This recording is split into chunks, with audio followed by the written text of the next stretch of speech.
கிருஷ்ணகிரி மாவட்டம் கெலவரப்பள்ளி நீர்த்தேக்க அணையிலிருந்து தென்பெண்ணை ஆற்றிற்கு வினாடிக்கு 794 கன அடி திறக்கப்பட்டுள்ள நிலையில் ரசாயன கழிவுநீர் கலப்பு காரணமாக நுரையுடன் நீர் ஓடுவதால் விவசாயிகள் வேதனையடைந்துள்ளனர்.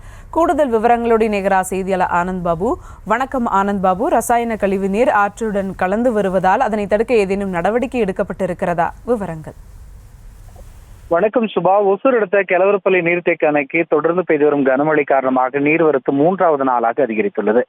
இந்த நிலையில் தென்பெண்ணை ஆற்றில் திறந்து விடப்படும் நீரில் அதிகப்படியான ரசாயன நுரை பொங்கி செல்வது விவசாயிகள் மத்தியில் வேதனை ஏற்படுத்தியிருக்கிறது.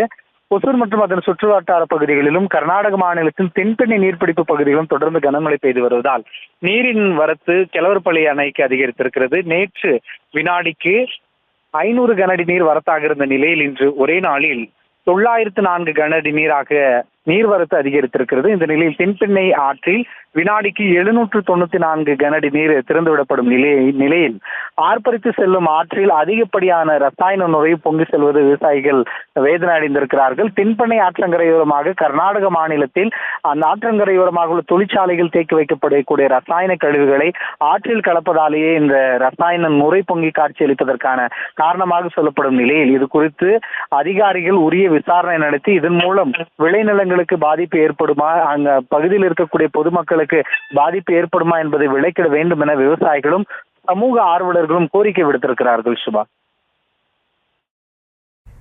விவரங்களுக்கு நன்றி ஆனந்த் பாபு.